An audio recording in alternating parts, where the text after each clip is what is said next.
we are here yet again. What's up? I'm joined by Morgan.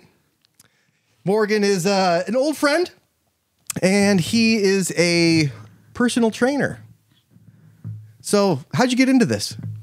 Well, it just kind of started by working out at the gym, and always played sports, always liked working out and taking care of myself. And then when I was about 18, I kind of wanted to kick it up a notch, so I actually hired a trainer myself who became a really good friend for many, many years. And eventually he kind of rubbed off on me, and I saw his lifestyle and just, he got paid to be in the gym and teach people how to work out. And so I just started asking him questions, like, hey, like, how do you get into this? Do you need schooling? Is it certifications? Like, if you really want to be legit, like, how do you do it? And he just totally took me under his wing and showed me the ropes and told me where to get certified. National Academy of Sports Medicine is where I went. And so it just became a huge passion. And so I wanted to make it into a career, So we of course know Brian. Sure. And you worked with him as a carpenter, I guess you might say. Yeah, you could say that. But the interesting thing about that is you found out, well, tell a story. You were working there, and then what?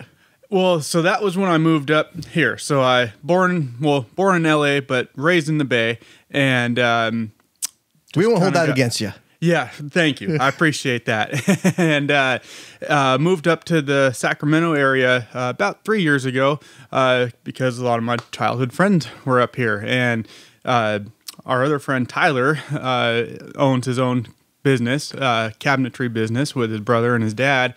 And so they told me if I wanted to move up here, that they had plenty of work. I could start working with them. And so after probably about a year of thinking about it and just being kind of tired of the Bay, living there my whole adult life, wanting something different, but not wanting to leave the personal training business I'd spent the last 7 years building, I finally just pulled the trigger and said, you know what, it's time for a change. I can always get back into training once I'm up there, but I have an opportunity to make money and work with my friends and do something fun, learn a new trade. And so that's what I did, and worked with them for about a year and a half, and it was great. I loved it. It was fun learning new stuff, but training has always kind of been my calling ever since I got into it. And so I always knew I did want to get back to it. And that was nothing against, the cabinetry business or anything. They were good to me there. And it was a lot of good times we had on job sites. But in the back of my mind, I just always knew like training is what I'm supposed to do. It kind of comes more naturally to me. And so I kind of started to start my own business again up here like I did back home. A little bit harder when you don't really know the whole community like I did back there. And so I was getting some clients here and there, but then one day it just kind of occurred to me that, wait a minute, one of the gyms I worked out of back home was a country club, Oakhurst Country Club in Clayton. And I was an independent contractor, not their employee, but when I started working there, I got certified as a golf fitness specialist. Ooh. Being at a country club, it makes sense, right? And for specializations like that, you can actually charge more for training. So there's some incentive to do that because it's a niche. And so kind of like a light bulb over my head one day, I'm like, why don't I start looking at country clubs? I can at least start getting some clientele and then branch off and do my own thing after that. If it goes well. And the first one I found was Serrano Country Club up in El Dorado Hills. And it looked really nice. They had some pictures of the gym, and it was nicer than a lot of studio gyms actually that I've worked out of before. And I'm like, okay, this looks legit. I'm going to just walk in there and hand them a resume. So put my resume together, made it look real nice, and just showed up like, hey, I don't know if you're looking for a trainer, but I'm golf fitness certified, and, kind of gave him the spiel. And the fitness director actually was not in at the time, but the guy at the front desk took my resume, ended up handing it off to her, and And then she called me in for an interview, and she was actually kind of amazed because she's like, it's crazy timing. We just had members asking us to add a golf fitness class to our class schedule. No shit. Yeah, so it was just totally meant to be, right? And then here I come in, golf trainer, and she's like, well, how did you hear about us? Did you see us on, she had posted an ad somewhere, probably Indeed. I can't remember, but she's like, did you see our ad that we put out for a trainer? I was like, to be honest with you, I just came up here on a whim, I'm just kind of looking for work and wanted to get back into training. And she's like, oh, well, even better. Great. And so they put me on board, and I've been there since. So kind of made that transition that way. So they didn't even have to waste money on that ad. Exactly. They could have just waited a little longer, and I would have walked. Yeah, but in the long run, I think it worked out for both parties, and they've been getting me more and more clients up there. And for the first time in my training career, I'm actually technically their employee. I'm on their payroll, but I still make my own schedule. It's basically the same exact thing as when I was working on my own. The only difference is they'll give me clients, so I don't need to advertise anywhere, which saves me money. And being on payroll is actually kind of nice. I don't have to, taxes are easier now. Oh, no 1099 anymore. No 1099. And so it's kind of the best of both worlds. It's like, I have a lot more income on paper, and I don't have to advertise, but I still get to make my own schedule. And, I have some classes up there, so those are obviously set times, set days every week. Other than that, it's just between me and my clients when we meet. So, and they're not really in my face like, oh, you have to train at these hours. Just come when we're open. It's between you and the client. And so it's really, I really struck gold, I feel like, because there's not many gyms like that. I've looked into other gyms like Crunch or 24, the corporate one. Orange Theory, and it's like even if you're not training, it's like, all right, well, you're going to be here from 9 to 5. And if you're not training, you're making phone calls, trying to get people in here. And that's just never been my style anyway. First of all, you don't make nearly as much as a trainer at places like that. But, I want people that want to be here, not people I'm just begging. Yeah, that you have to convince to do it. Exactly. Yeah. And I've always tried to attract those clients because I learned quickly those are the only ones that stick. Yeah, I mean, because if you think about it, like the pitch to go and like find clients, right, is maybe it's, hey, you're flabby, or hey, like you don't look as good as you could, like hey, right now you look like shit, but how about if you didn't, right? And that's like that's not a way to really build a friendship or build anything really, and so like these people are already in there, and they're like, we can sign up for a personal trainer right here, and they just do it. But the interesting thing that I gather is that, you had this job, right? And maybe you obviously liked who you worked with, and it was good enough money to keep doing it. But then, you said you took stock of yourself, and you're like, this isn't what I was meant to do.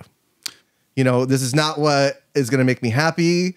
And I'm going to take a leap of faith, quit the job that's making me money right now, that's a steady paycheck, and go into the great unknown and work for myself. That's a story that really, like, that's an important thing that people need to realize, and like that people need to not be so afraid of, because without any risk, there's no reward. And you would still be doing cabinets, which, like I said, not bad, but it's not what you're supposed to do. Right. I just almost kind of, I don't know if fish out of water is the right way to phrase it, because I liked it. It was fun. I was learning something new, but it just wasn't something that came natural to me. So maybe a catfish out of water, because they can survive a little bit out of water. Exactly. Yeah. Like I was getting by and I was learning and it was cool, but it just I felt like I was working with two left hands half the time, and so it just, whereas with the training, that comes super natural. I've always been around sports and played sports and always, been one that liked to work out himself. And so I like being around people. I like being social. I did bartending for a number of years, and there's actually quite a few similarities between the two jobs. Both kind of require you to be somewhat of a therapist, and sometimes, you know, which is funny and ironic because, you know, at one I'm making people unhealthier, and at the other I'm making people healthier, but still a lot of overlap. True. Yeah, that is interesting, isn't it? I mean, you could probably see the same people. Yeah. Go in there, and then afterwards you have a drink. I remember I was going to this gym when I was in Chico, and I forget what it's called. Now it was basically like a racquetball gym that had some weights and it had some machines in there, but it was mainly built for racquetball. And they had like 6 or 7 beers on tap, you know, No just right kidding. there. So it was like, you know, I just go in there and I'm just lifting weights. I'm not going to do any cardio because, Right. you know, then I'll get tired. Yeah, of course. And yeah. so, you know, you go in there and have a couple beers and you feel good about yourself, you know, because you worked out and you somewhat earned it. You somewhat earned those beers. Right. Although, like, I usually drink like the heavier IPAs, so it's kind of like there's more calories in those. So I may have set myself back a little bit. Well, it's a smart business model on their part, right? Yeah. It's one way to keep you coming because, you know, just go put back on what you just burned off, kind of. Right. But it just keeps people there in their building, too. It's another, you know, way for them to make money. But, yeah, a lot of times, in fact, so when I originally got into training back in 2015, that's when I was bartending. I had a really good gig. You know, I would get really good hours. I was pretty much working full time, and I was also a shift supervisor, they called it. So I was making a little bit more than minimum wage, you know, like $3 or $4 more, which as a bartender, that's really good, you know, because you're making tips and you're making a better pay. And, you know, it was a steady job. We were always busy, you know. Shout out Ed's Mudville Grill, Clayton, California. Oh, I got a story about them too. Okay. It doesn't really have to do with them, but keep going. Yeah, go. Yeah. We'll circle back. But, you know, it was a great job. I loved it. TVs everywhere. Big sports fan. I never had to miss the games to be at work, you know. Oh, yeah. So awesome people there. But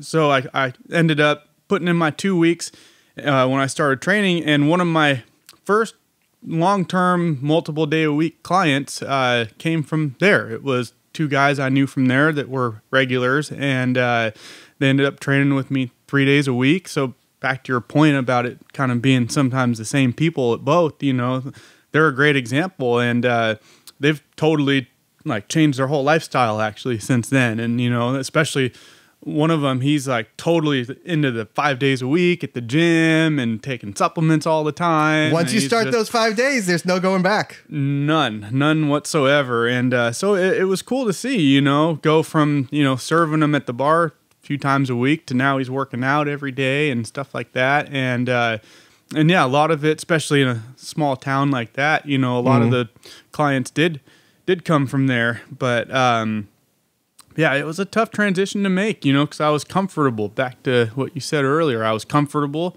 steady paycheck, but I had to take that leap of faith, you know. And I had 0 clients when I had put in my 2 weeks and started training, but I had saved up 1 year's worth of expenses and bills so that if I didn't get 1 client the whole first year I trained, I could still get by. Right.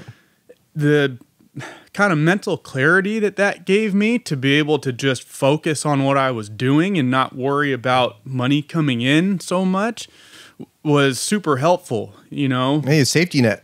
Exactly. Yeah. Because I didn't have to be in panic mode if I didn't get clients, you know. It's like, obviously I want to build this thing up quick, but if I don't get one for a whole year, which is, if you can't get one in a year, then you're in the wrong business. Right. You know, but, you know, I'd be okay. And, you know, so I'd kind of recommend having that safety net if you are going to take some sort of a leap of faith like that, because that really allowed me to just focus on the task at hand and not be worried about paying bills, you know. Did you do that? Was that pre-COVID? It was. Yeah. Yeah.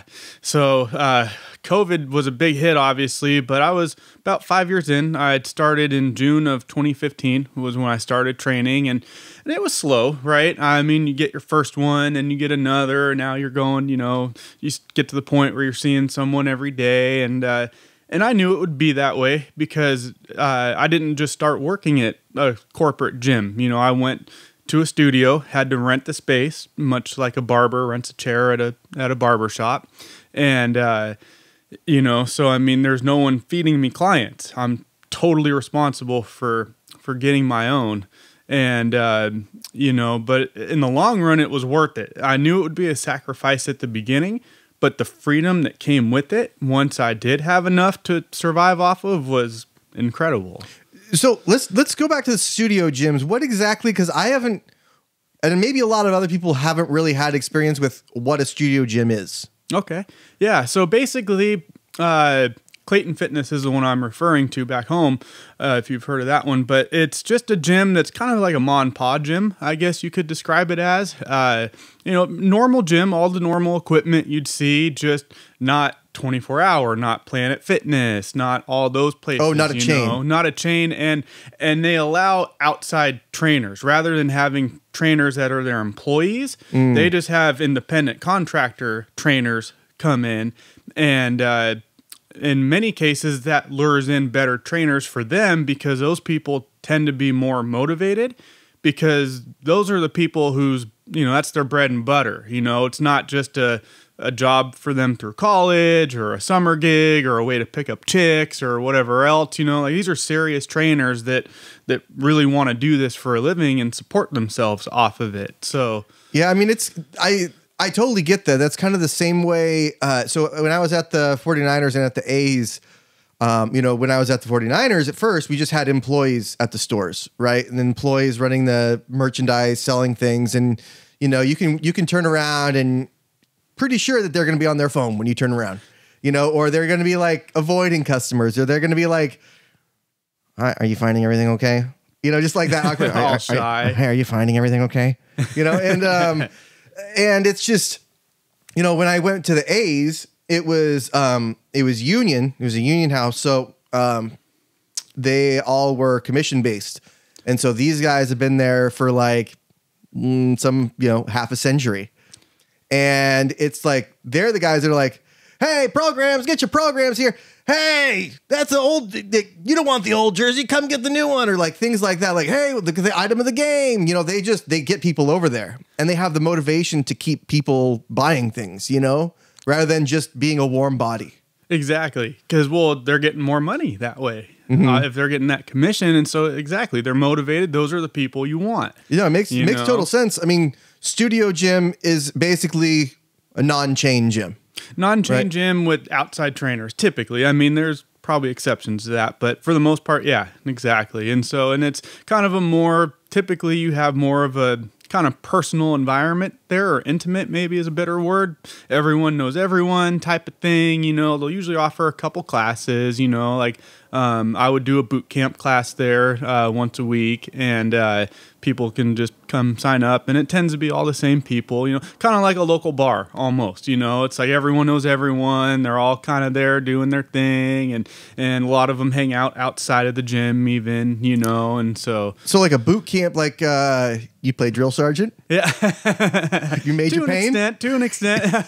Yeah. Major pain in their butt, maybe they'd tell you. But yeah, you know, just at boot camp, I try to kind of walk that fine line of being motivating, but without, most people aren't looking for that major pain, you know? Yeah, I imagine. You know, yeah, it's, I mean, in the right environment, you know, like if you're around, you know, top-notch athletes or even high school athletes, people that are trying to be real serious, then you kind of put that cap on more. But most people just kind of need the direction and the little bit of push, you know. So you're there, you're supporting them, you're encouraging them, and hey, you're looking good, I like the effort, you know. Teaching them how to work out without hurting themselves. Exactly. Make sure their form's good, you know. And typically in a boot camp setting, you kind of set up stations at the gym, right? And they kind of circle around, do X amount of rounds of however many exercises. And so it's fun because people kind of challenge each other even. And, you know, a lot of times they'll motivate each other, which makes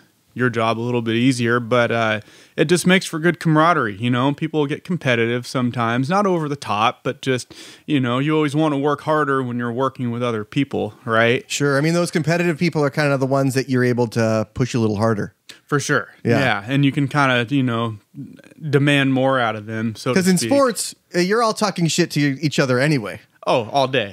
So it's par for the course, you might say. Exactly. So I want to circle back to Ed's Mudville Grill because I have a little story to tell about that. So I'd love to hear it. And this was probably like 2013 around there, and I was walking my dog, and I was in downtown Clayton, and I was thinking like, oh shit, my 10-year high school reunion is going to come up pretty soon, and I haven't heard shit about it. So I'm just walking the dog, and then I got this idea in my head. I'm like, I'm going to tell everybody they missed it. Right. And so I'm like, I just post on Facebook. I'm like, hey, good seeing everybody at Ed's Mudville Grill for the Clayton Valley, class of 2004 high school reunion. I can't wait for 10 more years to see you guys again, or, something like that. It was a great time. And everybody started like, oh my God, I missed it. Oh no. Oh man, nobody told me. And then some guy was like, actually, I'm on my way. No way. And he fucking goes there. And he goes there and he's like, very funny, Josh. There's nobody there. And it's like, this is like 10 o'clock or 11 o'clock at night, and they have been closed, because it's a weekday. Right. Oh, and they've been closed for a while. Yeah. And he marched down there thinking there's a restaurant full of people and doors are locked, lights are out. Yeah, but the point is, I've always heard that regret is one of the strongest human emotions. And so if you can appeal to somebody's regret, their ability to do some action is it's raised, right? So interesting. I posted that that everybody missed this thing, right? And everybody was all bummed out about it. Then the next day I post saying, you guys have all been had, but wouldn't you be upset if you had missed it?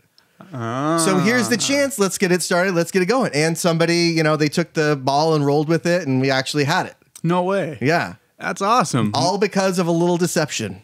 See, that power of regret is real, I guess. Where did it end up being? It was I think it was at Oakhurst. Okay. Nice. You worked at both those places, right? I did. Yeah. I did. Yeah. Only so many to work in Clayton, of course. But, but yeah, no, that's funny. And we didn't even have one for our 10-year or 15, I feel like social media is kind of putting an end to those reunions, unfortunately. It's not the same, though. Going there and seeing people just get shitty and like what people look like now. And it's just, and you find out like, oh my gosh, there's a lot of people that died too. Yeah. And I mean, that's just, people tend to do that, and there's some people that you may have never talked to and, that you may have just overlooked, and maybe you strike up a conversation. Maybe it's, but it's just a way because, when you're in elementary school to high school, you're around so many different people, right? Like when you go to college, you're around only a certain amount of people. And if you don't go to college, you're still only around a certain amount of people. But high school, middle school, there's doctors there's lawyers, there's people that will end up homeless. There's people they'll end up on drugs and everything in between, and it's just very interesting to me. I mean, I didn't hate high school. I kind of liked it, but I never went. That's probably why I liked it. Yeah. But I liked the people. I liked hanging out, and I made sure that if I left school, I came back for lunch. Nice. And most important period of the day. Or came back for the end of school where I could hang out with friends. Right. And it was just, it was not a bad thing, and people seem to give it a bad rap, but some of those people I would like to see again.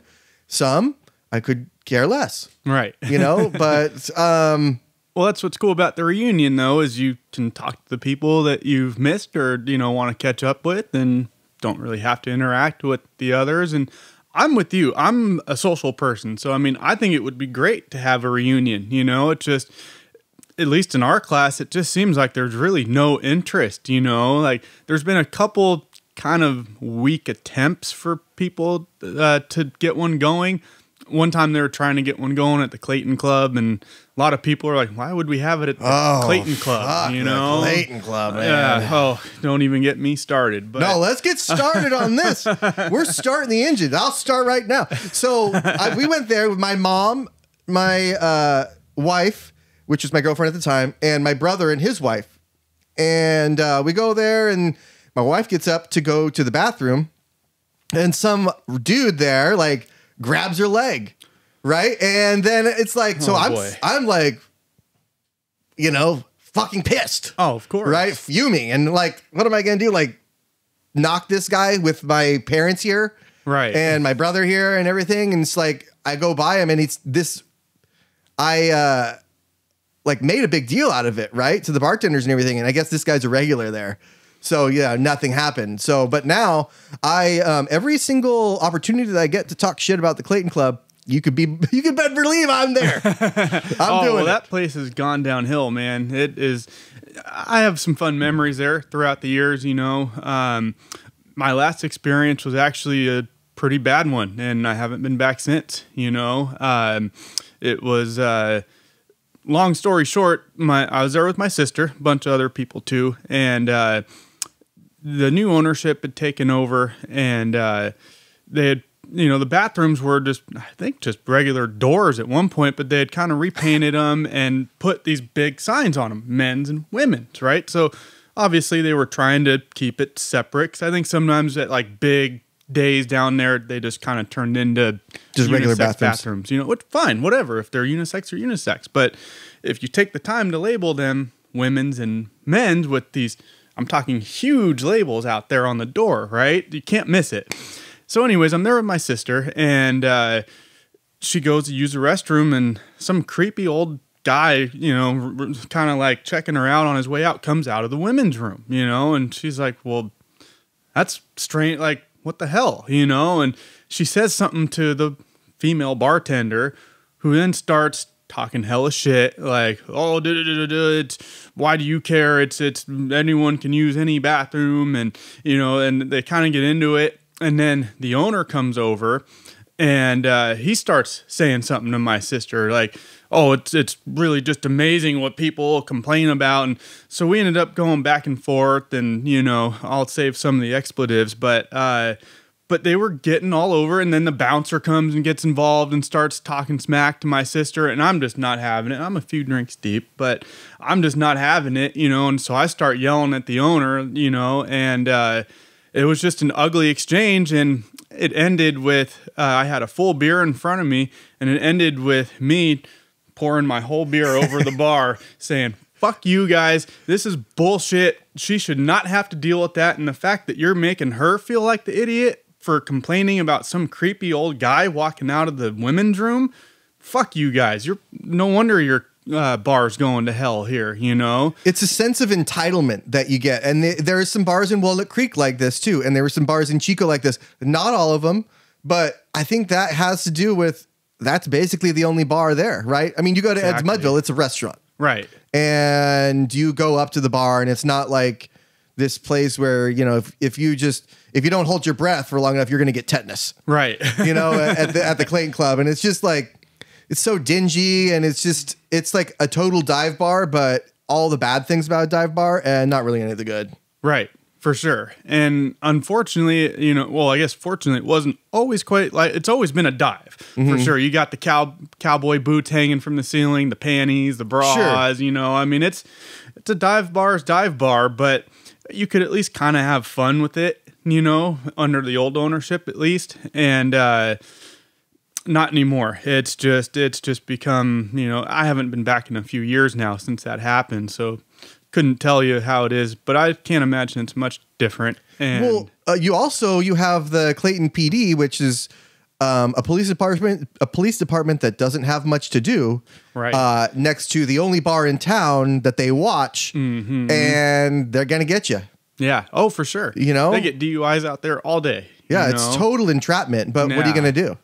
Nothing. That's small town life. That's just how it goes. It really is. And that's a huge, both the bar and those tickets are probably a huge part of the economy out there, or, you know, revenue generating. And, you know, I mean, to play devil's advocate, you shouldn't be driving drunk out of there. You know, if you don't want to get that DUI, well, if you live in Clayton, you could probably walk home from there, for one thing. And with Uber and all the other stuff we have nowadays, you have no excuse. You can get a ride any time of day, you know? So, you know, at the end of the day, the police officers are just doing their job, and you shouldn't be driving drunk. It begs the question, though.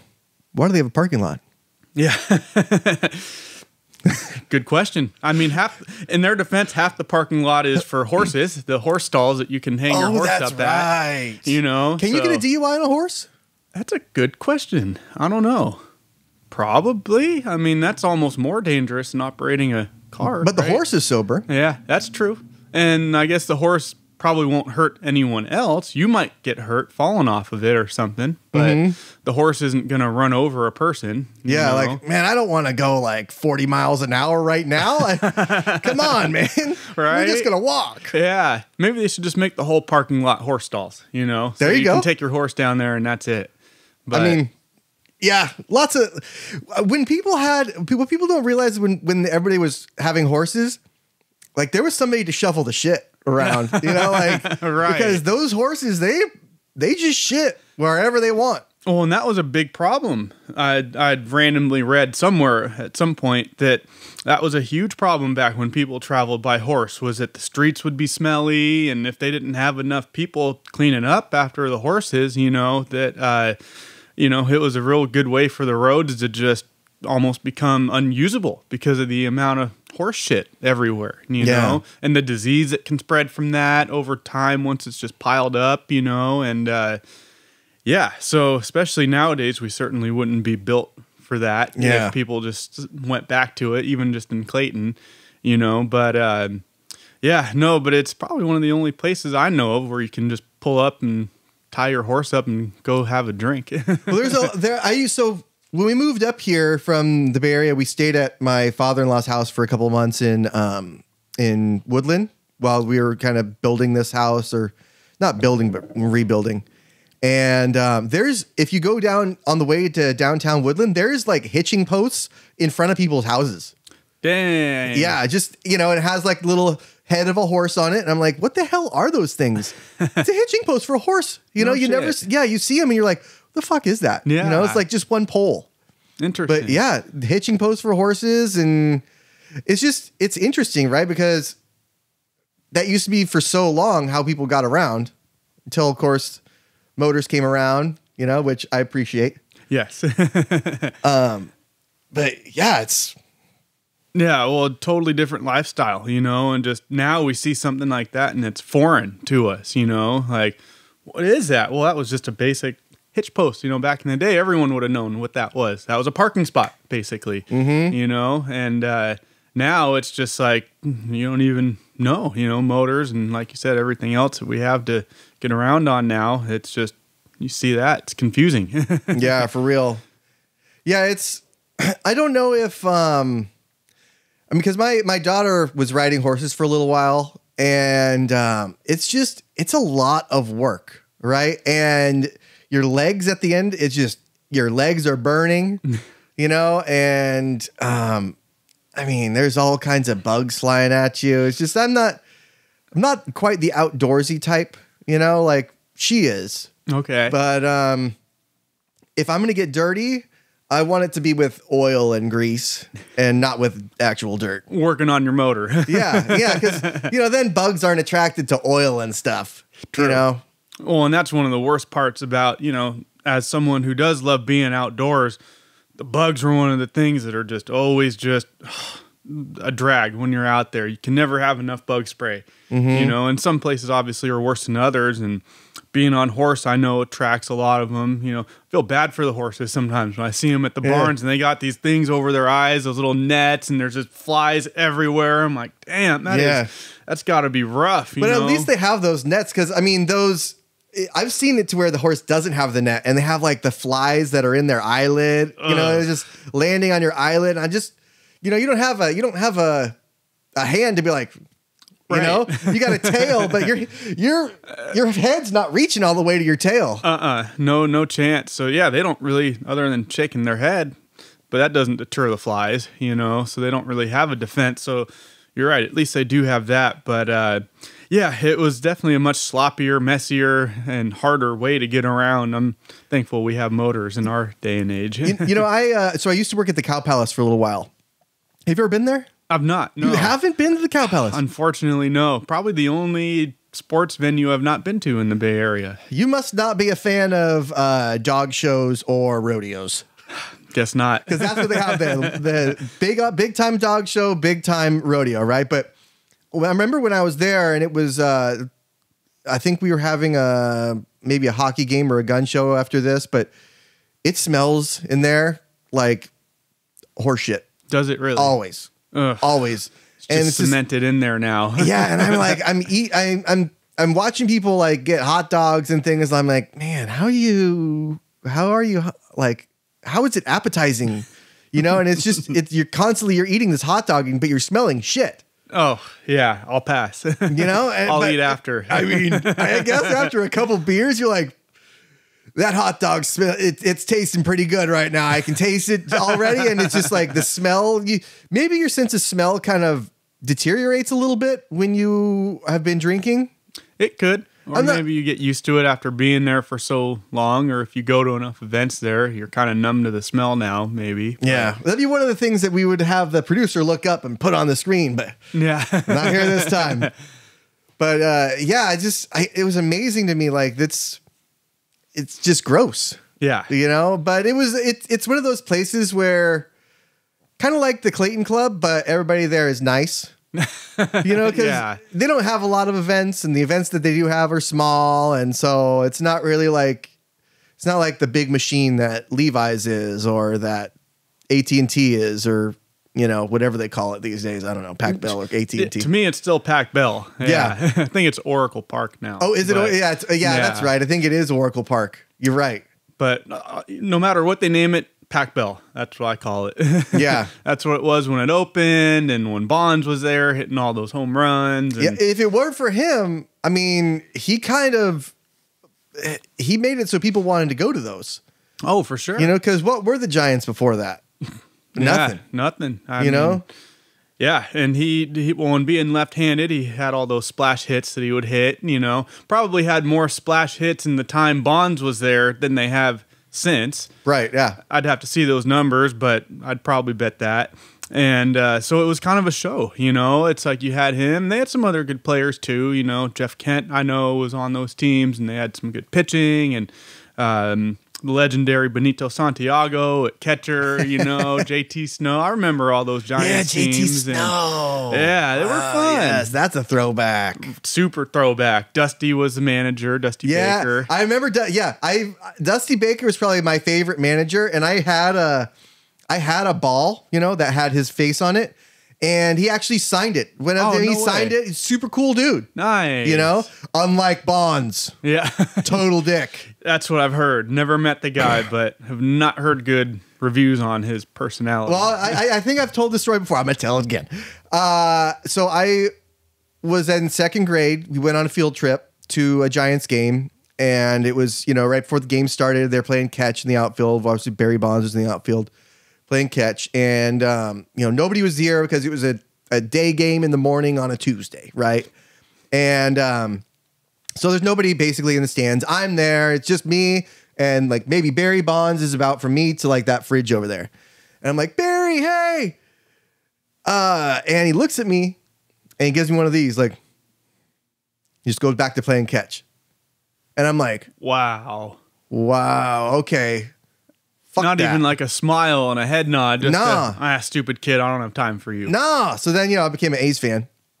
And then I see him again, right? When I work at Levi's. So this is maybe, I don't know, close to 20 years later. Oh, wow. And I'm seeing him at Levi's, and he's down in the security office at the main building, you know, where they have like the training facility and the practice field and things. And I'm down there too because I have a meeting with the business ops team. He's down there for a tour, right? So, but it's just me and him down there in the security office waiting for escorts to come get us. And he looks at me and he's like, gives me one of those, right? And here's what I do. I just turn away. Just turned away slightly. 20 years later, got him back. Got him. Big timed Barry Bonds. Got him. That's pretty legendary. Big time Barry Bonds. He was probably so confused. Like, does this guy not know who I am? Especially because like all these other people, like all of my coworkers were like, Barry Bonds is here. He's getting a tour today. And I was like, fuck him. Yeah. You know, and like, am I bitter? Am I petty? Will I hold a grudge? Yes, to all three. Because you're second grade. Right. Well, that sticks with you for at the time. That was probably a crushing blow. You know, it's like, here's this guy that, you see on TV. He's the local sports legend. It's like, here's your chance to maybe, get an autograph or at least a head nod from the guy. And he just shakes his head and goes back to playing catch. Yeah. It's like, when you're that age, it's like, these guys are heroes. They're legends. And to get big time like that, it could be your villain origin story almost. Almost. It's like well, but to his credit, I think steroids did save baseball to some extent. Yeah. They brought people in to watch because there's home runs. People like to see scores. They don't like defensive games. No. Especially in baseball. Football, few people. Not baseball. Those 1-0, 2-0 games, boring. Mm-hmm. And I love baseball. I played it growing up, but it's not what you want to see when you go to the stadium. You want to see splash hits. You want to see bombs, and we had that then, with Bonds and Sosa, McGuire, and God bless Ken Griffey Jr., who was hitting just as many almost home runs without being on steroids. Right, and so people think of those three, but they don't really.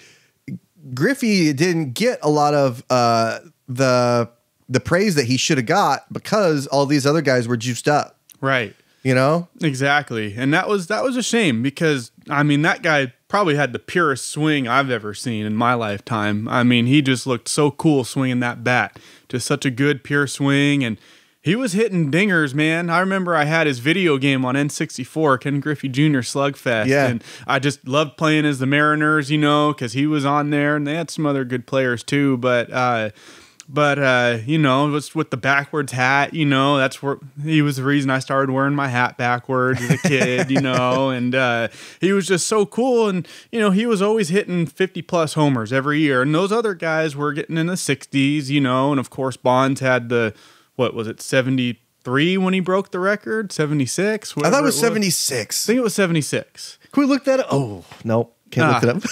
We'll say 76. Or he ended up with 76 if that wasn't what broke it. I think that's what he ended up with. That's true. I think he did end up at 76. And maybe 73 broke it. I'd have to go back and look. But obviously that was the best home run season ever, but the fact that Griffey was even in the conversation with these guys, not on juice, just tells you how good he really, really was, and, but yeah, steroids did kind of save baseball at the time, and I didn't give a shit that they were on steroids. It's their body. They want to do it. Let them do it. Right. Yeah, to some extent, the thing is that baseball is one of those sports that's heavily into kids, right? It's like the most out of all the sports. That's like, you might say soccer too, but like baseball is a sport that you can bring your kids to. And it's like that kind of message is just, I get where they're coming from. I get where everybody's coming from on all sides, but it's just, you can't do that here. Yeah. I always thought, like, how interesting would it be if you had steroids in soccer? Let's make soccer. That would be wild. You want soccer to go off? You want soccer to get popular here? Juice them up. You have these guys like kicking the ball like half court, making the shots, and just that would get attention. Of course, then they get hurt a little more. But some sports you need steroids for it. Right. Well, in football, I think kind of falls into that. But real quick about the baseball steroid thing, people always forget that a lot of those pitchers were doing it too. So at least if your argument is, unfair competitive advantage, well, what, Roger Clemens wasn't juicing, a lot of those other pitchers weren't juicing. It's like, so at least in that sense, it was more of an even playing field than people remember. Yeah, you're fighting fire sometimes. With fire a little bit. But yeah, exactly. And if you want to keep the game pure and all that, especially like you said, for the kids, that I get it, but at the time, I think it was just kind of uncharted waters, and there weren't really rules against it because it had never really been a big issue in baseball. But the steroids got better as time went on, and less detectable, more efficient. And it got to the point where it was like, well, wait a minute. If you look at pictures of Barry Bonds when he was on the Pirates, compared to when he was on the Giants hitting 70 homers. It's like, okay, dude, I don't care how much time you spent in the gym. Like, there's something going on here. Yeah, you went from a Doberman to a Rottweiler. What happened? Yeah, exactly. So, I mean, I think it did need to get under control a little bit. But at the time, it's like it put on a show. And, it got people's interest. It was like this home run race every year. And then Bonds, when he was chasing Hank Aaron, a few years later for the career home run record, I mean, people were into it. People, like it or not, it got people to watch. Yeah, I mean, it was all over the news, right? It was all the news was talking about. And then, the steroid thing. And it was always, who broke that? Was it Jose Canseco? Broke which one? The story? Didn't he write some book or something? Was. Yeah, he kind of exposed everybody. Yeah, including himself. He was like, "Hey, I retired. I made my bag. Right. Guess what, guys? Yeah, the train stops here." And everything you thought was true. We were all juicing, and him and McGuire and all those guys. It was just they were passing the needles around like crazy. I mean, he's like he fucked it up for all of them. He did. He really so like he basically like retired and then he set the building on fire. Yeah, pretty much. He's like, I'm not working in that building anymore. I'm going to burn that shit down. The balls, though. The balls. It's like, what should I do? What should I do? Should I go into a career in broadcasting? No, I'm going to burn this place down. Yeah. Well, it worked. He made a name for himself by doing that. Even more of a name for himself, I should say. People... Speaking of steroids, people equate that to like you inject yourself or somebody injects you and all of a sudden you have muscles, right? Not the case though. Not at all. Not the case. And so a lot of people don't know this, but when I was 19, I tried it. Right. And it was I had a very good friend at the time who would inject my butt with a needle, Was it Test or HGH? It was Winstrol, Decaball, and something else. But just basic stuff, as Ronnie Coleman would say. Yeah, it was basic stuff, right? This was, I think, 2005. So, I was going to the gym and everything, and it was like, you're working out, and before you get tired, you get bored. Yeah. So, like, that's what my thing was, because I wasn't driven enough to really do it, and I only did one cycle, so I didn't like freak out. I didn't have like shrivel problems or anything like that. Right, one cycle won't do that. Yeah, that's if you stay on it for years and years and years. I did it mainly to like see what it was like, right? Because and the perfect way that I can do to describe this is you get bored before you get tired. Yeah. Well, then that's the number one thing that steroids do for you is you can go harder for longer and you recover quicker. Mm-hmm. Whereas, say you go hit heavy squats or heavy deadlifts, something that normally you're sore for 2, 3, 4 days if you really push yourself, right?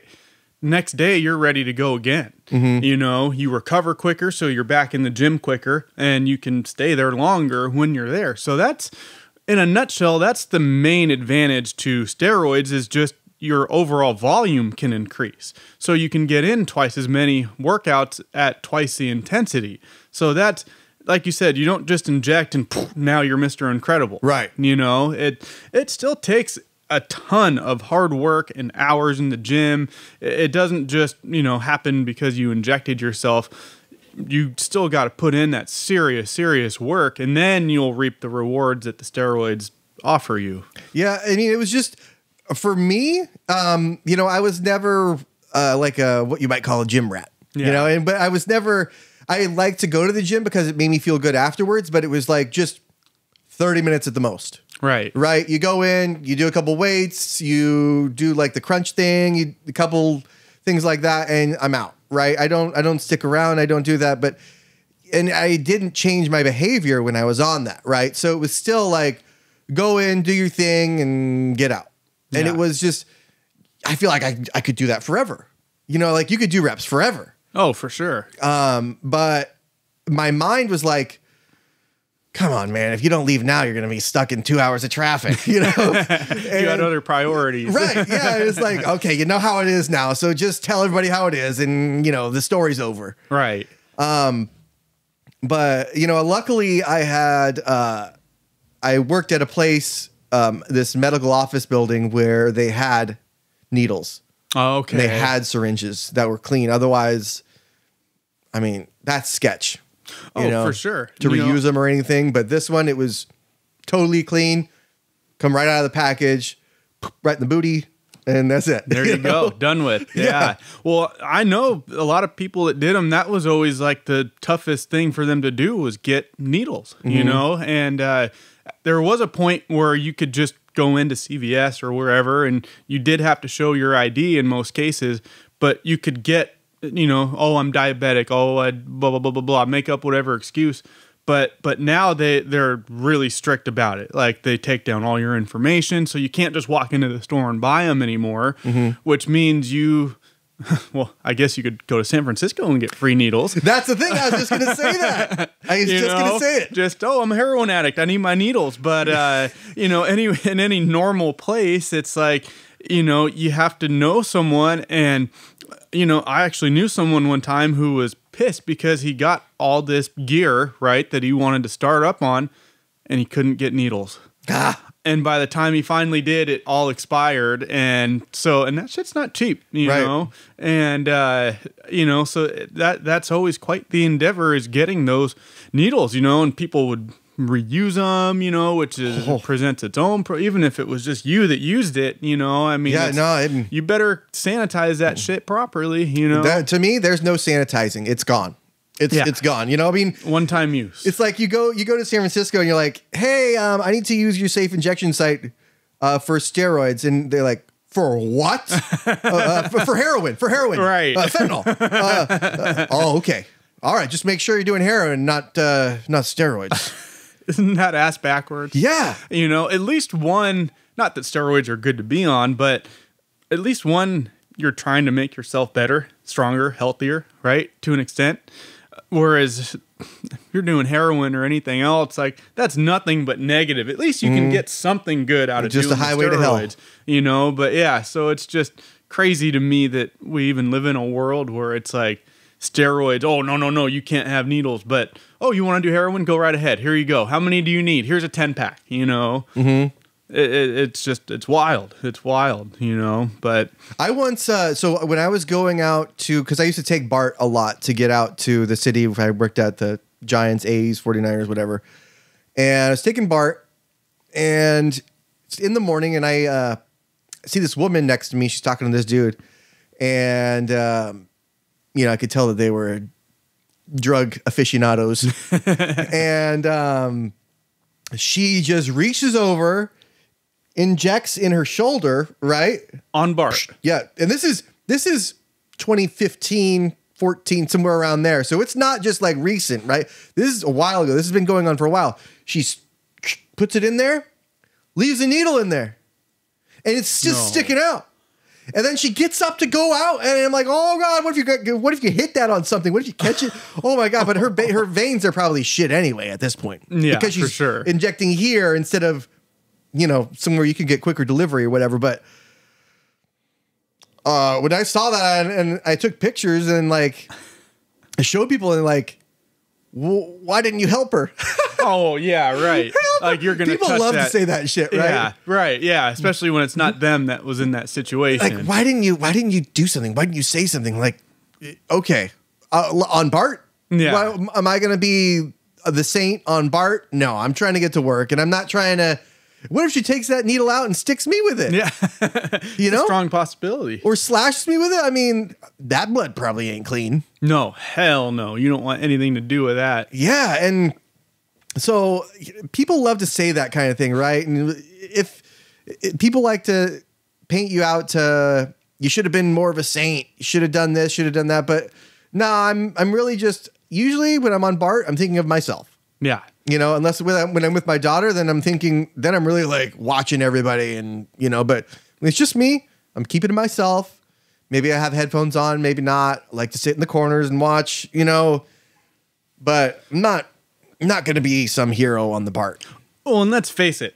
If someone is willing to shoot their shoulder with heroin on BART in public, they're far beyond any help you could give them. They need to be in a in a special place where they can get help from medical professionals, right? Not some random guy on BART, you know? You're not the answer to their problems. Anything you say is just, if anything, going to make her want to shoot up more heroin. Like, fuck you. Who the fuck do you think you are? To be fair, maybe it wasn't heroin. Maybe it was just sugar water. Yeah. You never know. Yeah. Give her the benefit of the doubt. Yeah, perhaps. But anyone willing to stick a needle in themselves on BART probably has more issues than you as an individual random stranger on BART can help fix. Yeah, I'm not going to go up to her and be like, hey, you shouldn't do that. Then she'd be like, hey, wow, you're right. I'm going to change my life right now. You know, that doesn't happen. No. It's not like you saw a woman getting mugged by some dude, you know, like maybe that's the type of situation that, okay, maybe you can try to intervene and do something. But someone like that, you just let them be, you know. Victimless crime at least at that point, right? I mean, exactly. She's only hurting herself, and it sucks. You know, say a prayer for her if you want, you know, or you know, hey, I hope you get better. But there's nothing you can do to change her ways, you know. Right. But also, you got to think like that needle stayed in there. What about the ones that didn't? What about the ones that fell off into the seat? Yeah. You know, what about the ones that fell off onto the ground? What about the ones that are just out there? Right. And it's just, man, there's all kinds of those kind of dangers. And that wasn't around when I was a little kid, you know? BART was more harmless when I was younger, when you were younger. I mean, it was never the cleanest place in the world. Sure. But you could take field trips with like 30 kids on there and, you know, you weren't really worried about somebody sitting on a needle. No, not at all, you know, or sitting on piss from the homeless guy that was sleeping there for God knows how long. You know, I've literally seen it multiple times. You know, guy gets up, you know, clearly he's homeless, you know, and, you know, not to judge, we all go through shit, right? But, you know, you get up or he gets up and the seat's just dripping wet, you know, it's like some poor soul's going to sit on that a couple hours later when it's dry and have no idea. Yeah. You know, it got to the point where I refuse, even if every seat was open, I'm standing on BART. Oh, you know? I didn't even like really holding on to the handrail I just saw too much crazy shit, you know, and I'm not one that's a germaphobe by any stretch, you know, but just seeing all that, I'm like, yeah, I don't want to like catch anything just from being on BART. Like I can stand, it's all good. You know? There's a lot of funner ways to catch something. Right. Yeah, if you're going to catch something, there's lots of funner ways. Right. I at least want the high that goes with it first, you know? Like, there you go. That's the ticket. Yeah. Get some bang for your buck, right? Yeah, but so you don't even hold that pole. You're a straight up Subway surfer. Yeah. Oh, yeah, for sure. Oh, yep. okay. Yep. And, you know, not always, but ever since I saw some of the things I saw on BART and realized how consistently dirty it is, they never go clean it. You know, it's like I've never once seen BART get, and who knows what they do after hours, right? But I doubt they really clean it, and if they do, it's probably some half-assed job. So actually, so I know a little bit about the cleaning on BART trains. Do you? Enlighten me, because I have just no a little clue. bit. So on the first and the last train cars, and maybe this is different now, but when I was riding BART every day, and you know, back then, the first and last train cars is in the very middle where the seats stop going, like you know how the seats will go like this way, and then they'll go that way. Right in the middle there, underneath, there's a plug. Okay. And that's why the reason that plug is there is so that they can plug vacuums in there and vacuum it out. But that's the key seat, right? So those are key seats because if you need to charge your phone, it's a little secret, right? Right. And I think maybe they've added a couple outlets right now because of that. But back then, those were key seats right there. That was prime seats right there. You want that. That's if you're first on the train, you get that one. Yeah, those are because those are powered, right? Those are the only powered cars. The ones in the middle are just basically sapping the power from the front and back. Interesting. Yeah. I guess another good reason to sit there if it's the closest to where the vacuum gets plugged into, it probably gets cleaned the most, right? You'd think. You would think. I would think so. Yeah. But I don't know. I mean, I don't know exactly what they do to the seats. Right. Well, and if whatever they do is it enough to get that piss off from that guy that was sitting there for 2 hours, you know? Yeah. I mean, that's pretty grimy, you know? But you also, I mean, the people that clean them, what did they sign up for? Just cleaning, right? They didn't sign up for hazmat. Right. You know, they didn't sign up to clean up human waste. No. And that's what it is at that point. I mean, it's too bad. It's just kind of the way it is right now. And I could see it getting better. I mean, all that has to happen is, we have to have a Chinese dictator come over here and we clean up the place. Yeah. Funny how that works, right? Or here in Sacramento, we had a bunch of homeless in the downtown, but we cleaned it up because Leonardo DiCaprio was filming some movie. Oh, of course. You know? Priorities, right? Yeah. Priorities. It's amazing what can get done with just the smallest bit of incentive. Yeah. But the smallest bit of incentive. And just, it's like, oh, well, we don't want everybody to see this. Everybody knows. Yeah. There's a poop app. Yeah. No. Poop app. Yeah, there's poop app. Oh my God. It's an app to show where the poop is. And so, you've not seen this? I've not seen it. I know I've seen it everywhere, but I didn't know there was an app for it. There was I don't want to say presidential debate because neither one of these guys are going to be president, but Ron DeSantis debated Gavin Newsom not that long ago. And he busted out the poop app to Gavin. He was like, Gavin, gosh. Somebody created an app just to show where the poop is around here, where the highest poop concentrations are. Is there like a button on there for needles too? Because I know that's a problem. Oh, maybe that's maybe that's the full or is version. That a separate? Yeah, that's the paid version. That's the paid version. Yeah. But I mean, when you get to the point where somebody's like spending their time developing an app just to show where the poop is. Yeah, you're way past the point of no return at that point. I think this may be the most times we've said poop in one episode. So set that bar high. You heard it here first, folks. Yeah, well, unfortunately, that's just the reality out there right now, and it's unfortunate. Once proud, great city, one of the most beautiful in the country, really, San Francisco. People can't even stand to be there anymore. People are moving out and just all that shit's just out of control. It's pretty wild. Yeah. I mean, I remember my brother used to live out there in the Sunset. He used to have a house out there and I used to go and visit and I used to just, pack my backpack full of like maybe some blunts and fill like a root beer up with Fireball and just go out there, ride BART out there. Find some bar and just start studying my flight manual because it was flying then, and just obviously I'm sure it doesn't breed confidence to where you see somebody like by themselves drinking a pitcher, reading a book on how to fly a plane, but still, whatever back, you got to do to get through that content, right? Probably didn't breed confidence, but you could go out there and you just had adventure. Yeah. And now it's too much of a risk.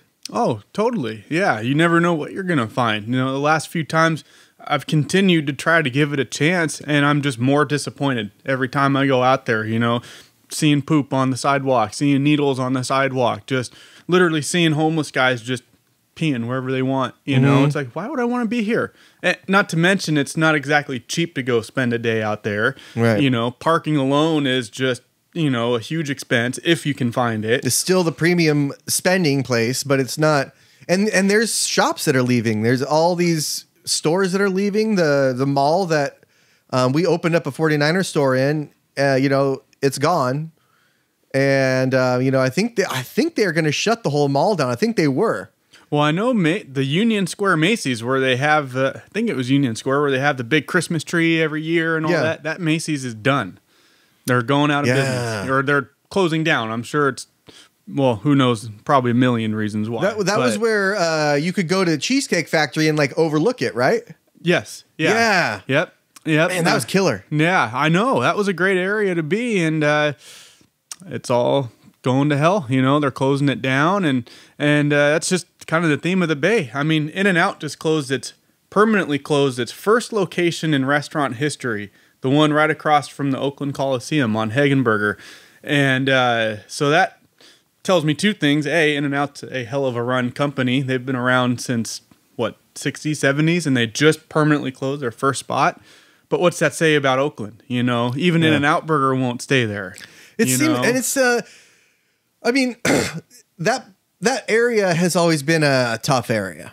For sure. Right. I know it well. But I also, I think that it's a missed opportunity to not have a burger joint on Hagenberger. Right. Like Hagenbergers, and not really touching on our subject, but I always think like that's a fucking missed opportunity. Oh, big time, you know, and at the time, prime location when all three sports teams were there, that area could have been so cool, you know. Sure. I remember, you know, back when I was working with the Raiders, obviously spent tons of time there, and it was just, I was always just asking myself, why aren't they further developing this area?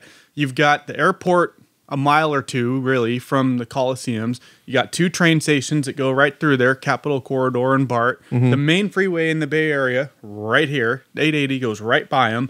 It was the most easily accessible sports complex in the country. Yeah. You know, you could literally get off the plane and 15 minutes, 20 minutes later, you're at the stadium, you know, and you had 3 teams that were all pretty historic teams, you know, all, you know, Raiders have their historic days from, you know, 70s and 80s in particular. The A's have always been a pretty historic franchise. Warriors have always been competitive for the most part. So you had 3 great franchises. And just what a waste, you know, instead of developing it, hotels, shops, more restaurants, you know, you chase all 3 teams out, and now the area is just going to go to even more shit. It wasn't even great when the teams were there. Now I can only imagine what it's like. Yeah. I mean, that area, it really, and I've said this so many times, it's such a waste. You know, you have your own BART station. The 49ers would kill for that kind of, you know, and like the Giants would kill for that. You know, but nobody wants to go into that area because you're not going to get any help from the city to develop it. You're not going to get any help from the city to clean it up. And, you know, eventually people will get the hint and start electing people that will clean things up, that, you know, have to make that hard decision of telling people, hey, it's going to be hard for a little while. Yeah. You know, it's going to be hard for a little while, and I'm not going to come in here and sell you on it being better. It's going to be hard for a little while, and it's not going to be fun. I'm going to be probably a very unpopular mayor or unpopular governor, or unpopular whatever, right? But nobody wants to have that conversation, and nobody wants to be that guy. Right. Well, it's like you got to hit rock bottom before you can come back to the top. And apparently we're not there yet. Right? How scary is that? That's very scary because it seems like it, feels like it, but apparently not. I mean, once the A's are officially gone, what I've heard is they're going to tear the stadium down, leave the field because it's a historic field, but turn it into a community park, which in most cities I'd say, oh, that's a pretty cool thing to do. But given the location, I can only imagine what that park is going to turn into. And at night in particular, I don't think it's going to be the family gathering community park that they're kind of hyping it up to be. Yeah, this ain't Field of Dreams. No, certainly not, you know, and, you know, it's just a shame because I remember before the Raiders moved, I mean, at one point there were even talks of they were calling it Coliseum City, I believe, and there was going to be 3 new ballparks there, one for each team. I believe for the Raiders, they were just going to kind of refurbish the current Coliseum, but they were going to build a new arena, build a brand new ballpark for the A's. And they were going to put hotels and shops. And, you know, I remember Googling it, and you could see, you know, pictures, blueprints that people had drawn up of this place. And there were people that were willing to fork out the money, you know, and it never seemed to really get much traction, unfortunately. But then again, with the Raiders, you know, you had it was Ronnie Lott leading a group of investors that wanted to kind of take it over and, you know, rebuild Ronnie it, Lott. make it happen. Yeah. Good old 9 fingers. Yeah, exactly. That's it. Legend for both Bay Area teams, you know, and, you know, just so there were people that were willing to kind of try to clean it up and make it happen, but the powers that be just never allowed it to happen. You know, I think both the Raiders and Warriors kind of wanted out to begin with, but Oakland just held the door open. And I think the Warriors were kind of hell-bent on going back to the city, whereas with the Raiders, I feel like if Oakland had worked with them more, they would have stayed, but it would have taken Oakland making them like a really good offer, you know? I think the Raiders were kind of on the fence. I think the Raiders, I could see the Warriors were smart in the naming of their team. They were just as smart as the Patriots, right?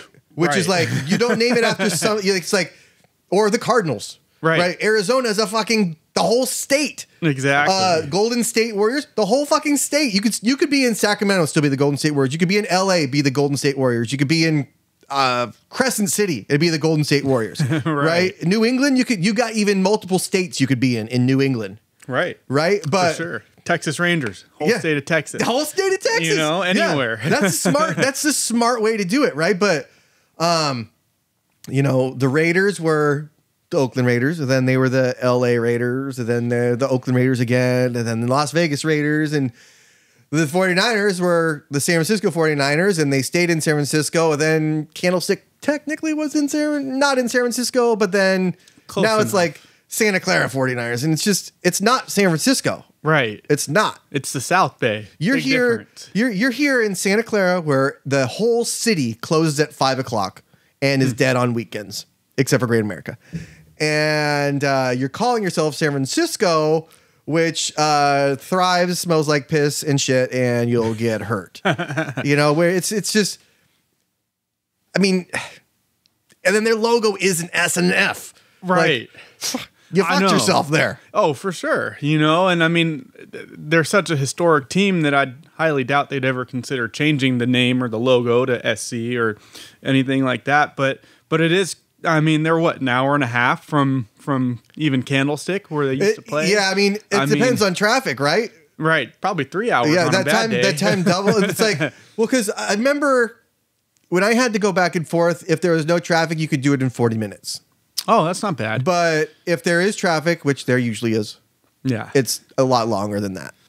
At least double, I would think. It gets to be double, yeah, especially when you come into that area where everybody is getting off, and then you have maybe a game that day or something. Yeah, getting to and from Candlestick was shitty.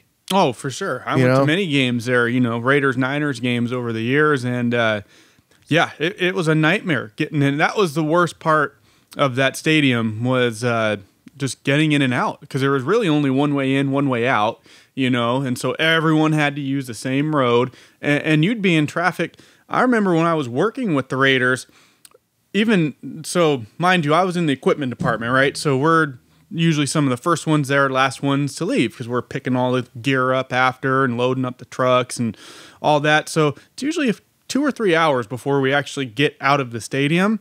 It would still sometimes take us hour and a half just to get back to Oakland, you know, from Candlestick, because the traffic was just so bad, you know.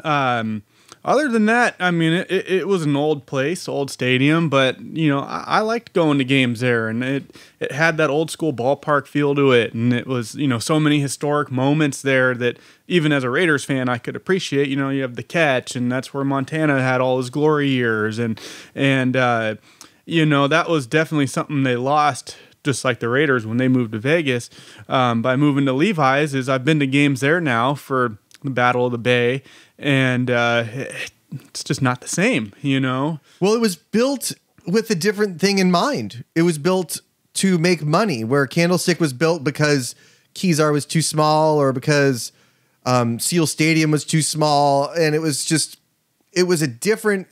something different. And you look back and you see these old pictures and these old videos of people at these games, and all the fucking dudes have mustaches, right? And they all have sweaters on. Right. It's mustache and sweater territory. That's basically what. And now it's like you go there, and sometimes people are in like suits. People are in, you know, it's a business thing, and it's like a corporate function to be at a game. And it's a different way, you know, and that's kind of what they're doing in Las Vegas right now. You're going to double up on the premium seating. You're going to take a shit on the bowl seating, and you're going to make extra cheap seats high up, you know, but you don't have that middle ground where, you know, you could just go to a game, spend a day there. And now it's like a ticket for Disneyland. Oh, absolutely. That's a great way to describe it. It really is. And it results in way more kind of, I don't know if fair weather fans are the right term, just hardly even fans at all. Just people that just want to take their picture for Instagram. Oh, I'm at the game, you know, whereas I remember both at Candlestick and at the Oakland Coliseum. I mean, people were there because they loved their team. They loved their Raiders. They loved their Niners. They wanted to yell and scream and be heard and root their team on. And it's just, it's just not like that. I have not been to Allegiant Stadium, but I've spoken with many people who have. And, even on the days or the games where it is predominantly Raiders fans, which is few and far between down there, most opponents take over the stadium when they come to Vegas. Because it's a big travel town. Well, exactly. Yeah. And so you don't get that, and, and especially in Vegas, you get more, even kind of at Levi's, you get a few more away fans than you would at Candlestick. But yeah, if you're a Chicago Bears fan or if you're a Cleveland Browns fan and, you have a lot of fans that go to one away game a year, right? It's like, well, do I want to go to Pittsburgh to see my team play? Do I want to go to, this city, that city? Or, oh, they're playing in Vegas this year. I could make a whole trip out of that. Of course, that's the game you're going to circle on. Yeah, there's calendar. a million hotel rooms available. Right. And, you got to think also, like, when the 49ers got their new stadium, they were good. Yeah. And, they had Kaepernick at the time, but they had Frank Gore too, and they were good. And that's why people were excited to go there. They were excited to buy these big corporate sponsorships and things like that. And it's the heart of Silicon Valley. So, but what I'm worried about is the A's getting a new stadium. Why? Yeah. Because right now they can't put 5,000 fans in that stadium. Yeah. Like you think you're going to go to Vegas and do that too? I mean, you're talking about a baseball team in an area that's not necessarily kid friendly, or I know that there's some people there that raise families, but sure, not as many. And it's just it doesn't seem like the right place for baseball. I agree with that. I mean, what are they going to do? Like, you're not going to sell any corporate sponsorships to the A's because they're not good. They don't keep their players around. No, all that money just goes into Fisher's pocket. Yeah. And which is a shame because, the fans deserve better, the players deserve better, and he just won't spend the money. The fact that the MLB hasn't stepped in, and I know he's the owner, you can do what you want, but I mean, they need to rewrite some of the rules because of him. I feel like, in fact, I just read something. He was talking about playing in the ballpark at SAC, where they'll be for the next few years. They'll be at River Cats, right? Correct. Yeah. Rayleigh Field, or at least that's what it was called. I forget what they call it now. But anyways, Rayleigh Field holds 10,000, nice minor league ballpark, right? But anyways, Fisher's talking about it. He's like, oh yeah, we're going to be playing at the most intimate stadium in the league. And, I can't wait to see guys like Aaron Judge hitting home runs there. Aaron Judge is not on your team. Yeah. And I don't know if he just, just really doesn't give a fuck that much, and he's not even trying to hide it anymore. Or a buddy of mine made a good point. He was like, he probably just couldn't even name an A's player or one that would be there next year, so he just went with an outside player, but how much of a scumbag do you have to be to say you can't wait to see an opponent hit home runs at your new home stadium? Like, at what point does the MLB have to step in? Like, okay, we can't let these owners get away with shit like this, because if he gets away with it, what's going to happen to the next team that wants to move because they're not drawing good, or, this city really wants them, and so they're going to throw all this money at them, and, well, it's not going well in our city, so let's just do what the A's did. It worked for them, I mean, at some point, the league has to step in and do something, right? Yeah. I mean, otherwise, you're just going to be playing musical chairs with teams and cities in the future. I mean, why not? Like, yeah, there used to be a lot more staying power, not with just the teams and the cities that they played in, but with the players in those teams as well. Right. And like, I remember, I think it was an interview I saw with Tom Brady, and he was like, all these guys, they exchange jerseys after, they hug, they talk, but they're not my friends. I don't fucking like that. I don't go, he didn't go and like talk to like make friends with the other team. They're his enemy. Right. They're his opponent, and they will remain that way until they're not. Right. And that's kind of a dying mindset in sports, it seems. on all sides. Big time. And then I think it's unfortunate. I like when, I was just actually talking about this with someone the other day. I miss the days where when I was growing up, going to Raiders games and stuff, I could name pretty much every player on the Broncos, Chiefs, and Chargers, because those were the teams we played twice a year.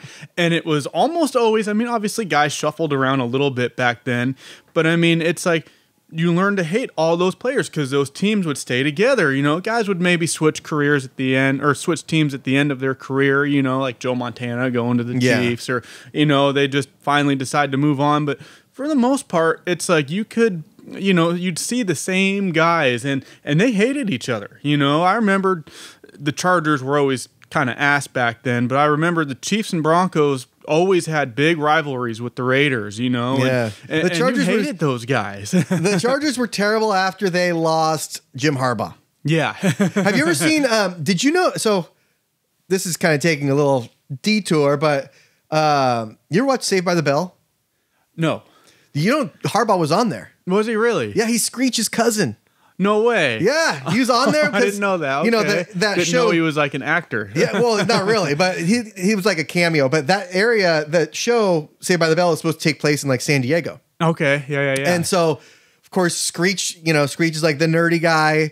He brings his cousin in, and it's fucking Jim Harbaugh, quarterback for the Chargers. That's right? awesome. Yeah. And it's like just seeing him, because I watched that when he was the coach for the 49ers, and I was like, holy shit, he could smile. Like, holy shit. Yeah. He's not Very just some like guy. Like some statue, and just, watching him and his brother's so personable, like with the Ravens, and Harbaugh he is just a log. Yeah. He at least statue. presents himself that way. Yeah. I remember I actually had an interaction with him when I was working with the Raiders. He was the head coach at Stanford at the time. And we were at training camp in Napa. And he just randomly decided to come out to practice because he has ties to the Raiders. He was a coach there, a quarterback's coach at one point. I believe the year they went to the Super Bowl against Tampa Bay, actually. I think he was that the 02? quarterback's coach. 02, yeah. Yeah. 2003 Super Bowl, 02 season. Yeah. And so for whatever reason, he came to training camp, and he was cool. I didn't necessarily personally talk to him, but he was just kind of around, like shooting the shit with everybody and interacting with people. And then it was a much different image than I remember always seeing on TV. Very serious and all that, and but he kept it light and fun. And granted, in that situation, he's just there as a guest, not as a coach or a player, so maybe that changes things a little bit too. But it was just funny kind of seeing a different side to him. I remember, he's an interesting guy, right? I remember I was in a meeting at the 4949 building, like their practice field building, and this meeting room that we had there's one door in, one door out, and you go out and there's this little patio, and it overlooks the practice field. So we're having this meeting, and there's a sign on there that says nobody's supposed to come in because we're having a meeting, and it's like closed door meeting. So anyway, he comes right in and doesn't say hi, doesn't do anything, just walks right to the other sliding glass door, goes out. And he just stands there alone, looking at the practice field, standing there. And this meeting went on for another half hour. Dude didn't move. He's out there, and I'm like, we're getting to leave, and he's still there. He's just looking at an empty practice field. He's fucking thinking of something. Right. But he's just out there standing, staring at a blank field. Just out there, wheels turning on his little perch, just... Yeah. Thinking about God knows what. Yeah. Game plan. What guy am I going to promote? What guy am I going to cut? There could be a million things going. Could have been thinking about what he was going to eat for dinner that night. Who knows? Speaking of what he ate for dinner, breakfast. And I don't know if this is true or not, but I read some article somewhere that said that he would run out of milk and he would just use Gatorade for his cereal. He has to eat cereal every day. Apparently, he has to eat cereal. And yeah. Well, I hope it was at least like Fruit Loops or something fruity, where at least it kind of like. No, I think it was Life. Not ideal. It's either Life or Wheaties or something like that with Gatorade. Yeah. Well, that would explain why he's so charged up, I guess, right? If you're eating Wheaties with Gatorade in the morning, like. Well, I mean, it's like he's out of milk, right? Yeah. Normally, me or you would be like, okay, well, I'll just have something else. Right. No. Or just dry cereal at that point. Yeah. No, not for him. I have to have it. So Gatorade's here. Okay. Yeah. I mean, he couldn't at least grab like a muscle milk or something that was laying around. They always have that stuff. That would be better than Gatorade with your cereal, right? I would think. It's close to milk, like. They always have that stuff laying around, you know. Those little ready to drink ones, you know. That's interesting. Yeah. Let's talk about your YouTube channel. I want to talk. We haven't got a chance to really graze onto that. Let's talk about that. So why don't you tell us about that? So it's called High Falls Entertainment. You know, it's something me and a couple of my buddies, Tyler and Brian, started, and it's dedicated to all of our adventures that we take, most of which revolve around cliff jumping.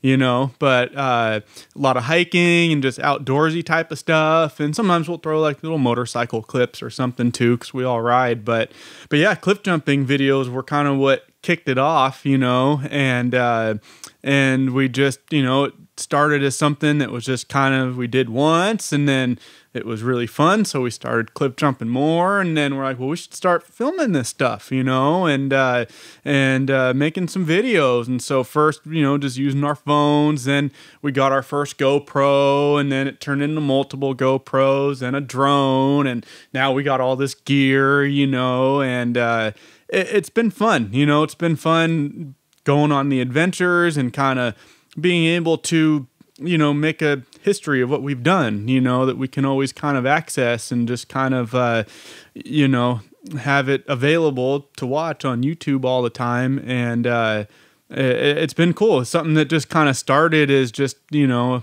little hobby has turned into kind of a lifestyle. Yeah, and so I think it's interesting that you put it into that kind of perspective, because it's something that you could go back to, you know, 100%. And watch later on, you and your friends, or like you said, your grandkids. Yeah, I know he doesn't look that old, but he's got grandkids. And, you know, eventually there's going to come a day when not everybody's there. Right. Right.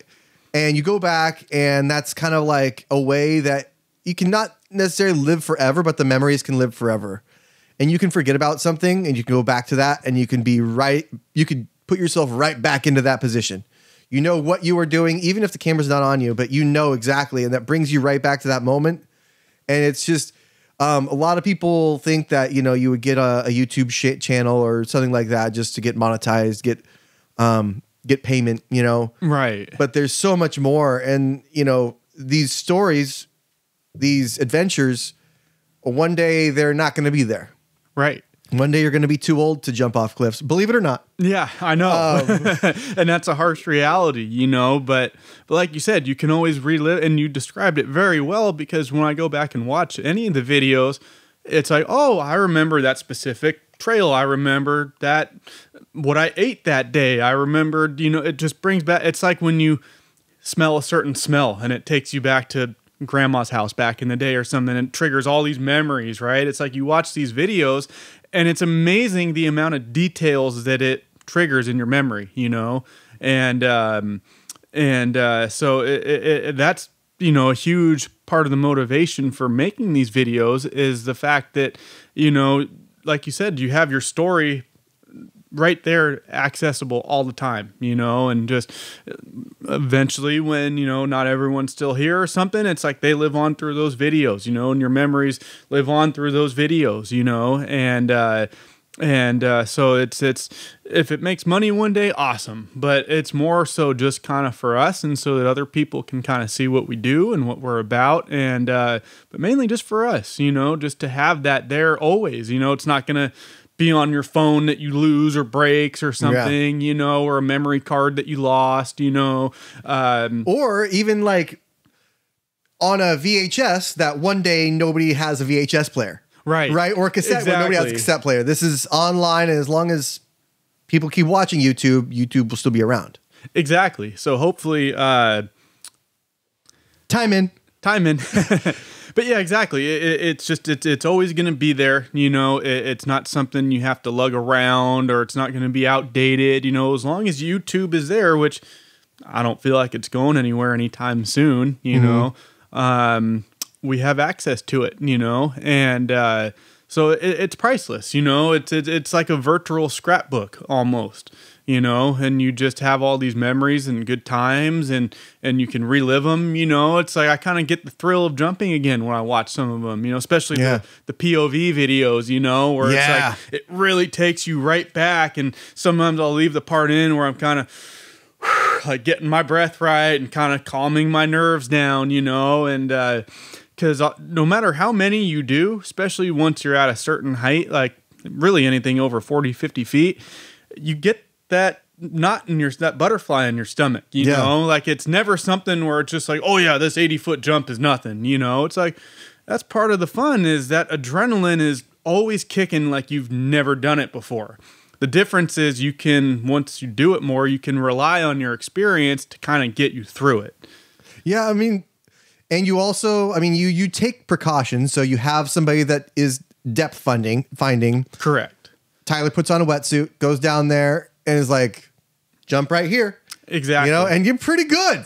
You're pretty accurate. I got to say. Thank you. I try. Sometimes it is kind of a pinpoint landing, you know. There's been a few of them where it's like you're threading the needle, you know, like, or you have a huge gap to clear. But luckily, Tyler, he's so good at diving and holding his breath. He really gets a really good reading on the ground, you know. So, I mean, I trust him with my life, obviously, you know, literally. Yeah. And, you know, he can tell me like, okay, here it's this deep, here it's that deep. Like, you don't want to go here. If you go this area, you're good. And that's what allows us to stay safe and keep doing it is, you know, you don't just go out there, oh, look, a cliff and jump, you know. It's like, there's a lot that goes into it, you know. Is it safe to jump from the top of the cliff? Is it a good enough platform? Is it sturdy? Is the rock crumbly? If it's a gap, can I take enough steps to be able to get over this gap, you know? Because anything over 10, 15 feet of a gap, if you can't get 3 or 4 steps, you're not clearing it, you know? So, I mean, these are all things you got to kind of factor in, but having someone down there who I trust and knowing he's down there to, God forbid, something goes wrong and I need to be pulled out, he's there, you know? And so you just, you know, as dangerous as it may seem to a lot of people that aren't familiar with the they call it a sport nowadays, 'cause so many people do it. You know, it's, if you take the right measures and if you know what you're doing, it's actually quite a bit safer than you think, you know, but just make sure you check that water. Most of the injuries come from people, or deaths come from people not depth checking, drinking and jumping. Yeah, you also do it sober. Let's put that out there. Yes, sober. No drinking and jumping ever. You know, not even one beer. You know, and then hesitation. So people, oh, I'm gonna do it, and then at the last second they change their mind. Now they're tumbling down the cliff. You know, so those 3 things are. I have no idea where they got these numbers from, but the only research I've been able to find on it said 95% of cliff jumping accidents are from those 3 things, you know. Again, how accurate that is, who knows? I don't know who would have been able to find those numbers out, but that's the only thing I've ever been able to find on the matter, and it makes sense, you know. Sure. I even saw a guy one time. I was out at Lake Berryessa, Party Rock, I think they call it. You can jump off the bridge, but I've heard a lot of bad things. Someone actually died jumping off that bridge, and you know, because it can be too shallow down there. And but Party Rock, it's usually a little bit deeper around Party Rock, and I get there to jump one day, and it's a good sized jump. It's 60, 65 feet probably, and there's a guy up there, and you can tell he's not experienced with cliff jumping, and you know, he's thinking about it, he's looking over the edge, and you know, he'd been there for a while, and I get up to the top of the rock. I'm like, hey man, you thinking about jumping? He's like, yeah, I just, you know, I'm just trying to convince myself. And I'm like, well, did you like go check out the water? Did you do a depth check? Like, do you know where you're jumping? He's like, well, what do you mean, what's a depth check? I'm like, okay, bro, hang on a minute, you know? So I walk down to the water, swim underneath, look around, and okay, it's deep. There's no rocks around, you know, because that's the other thing. Just because it's deep in one part under it, you got to make sure there's no rocks around or debris, right?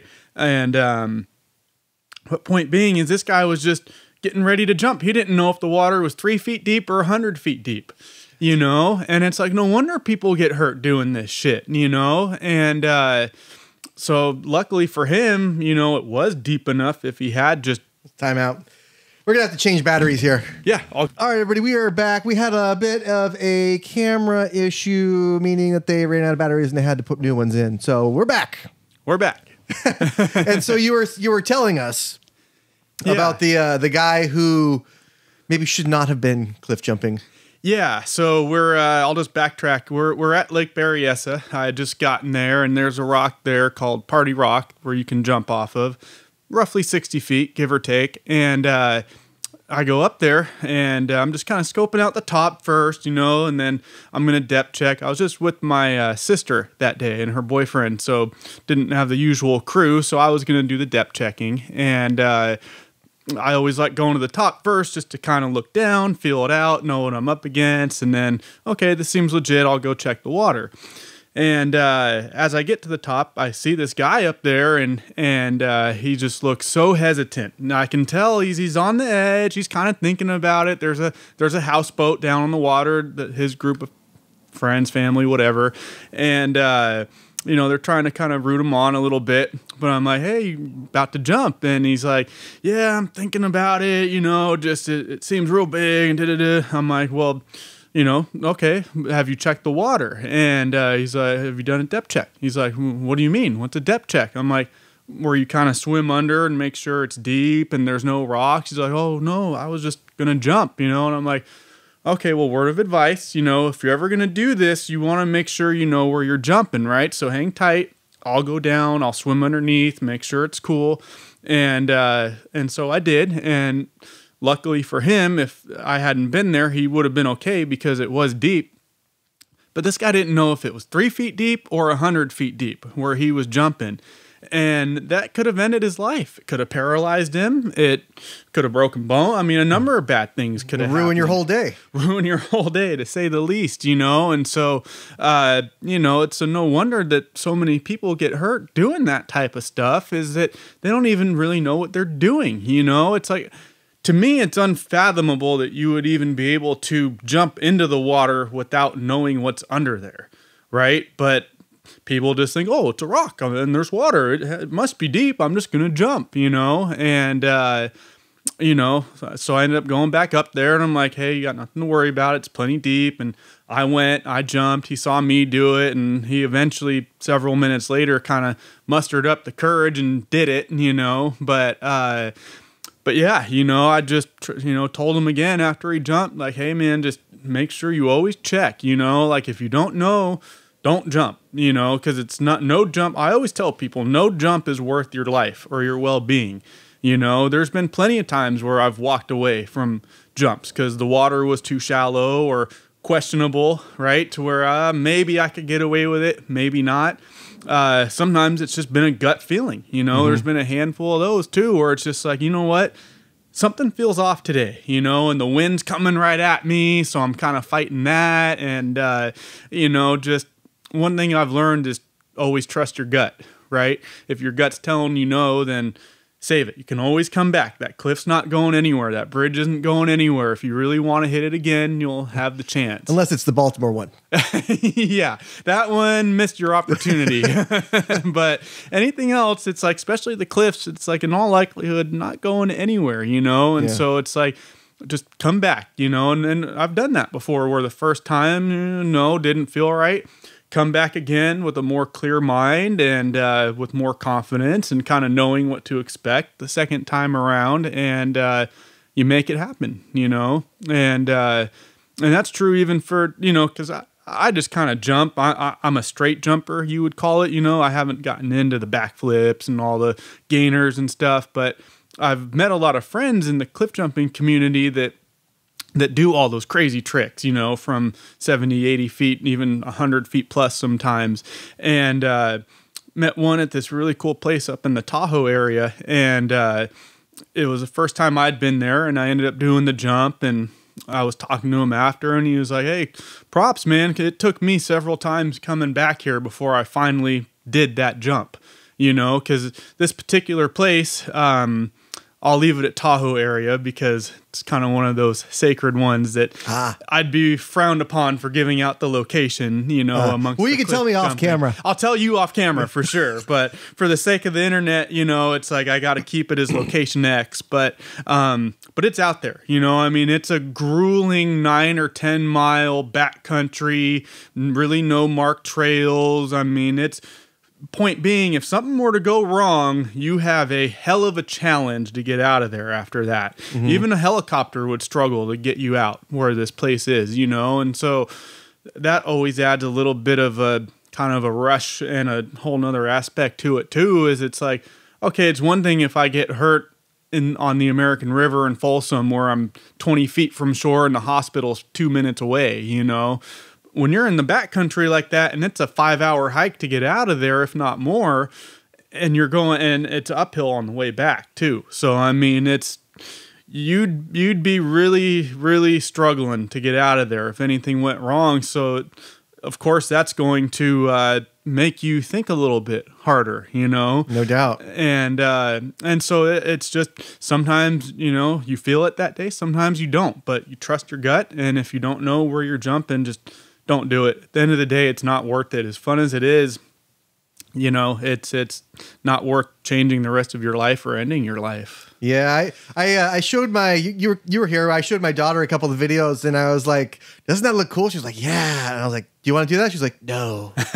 So it was good. You know, I mean, it's cool to watch. I mean, it's like there's some beautiful areas that you go to, and you know, like the water there is so clear and it's so nice. It's just these areas that you go to. I mean, I'll put a link in the description of your channel so people can check it out. Right on. Thank you. Yeah. But yeah, it's yeah, man, it's you want to go get a beer or burn a blunt? Yeah. All right, yeah. man. Let's do it. Let's do it. All right. Thanks See for you guys. having me.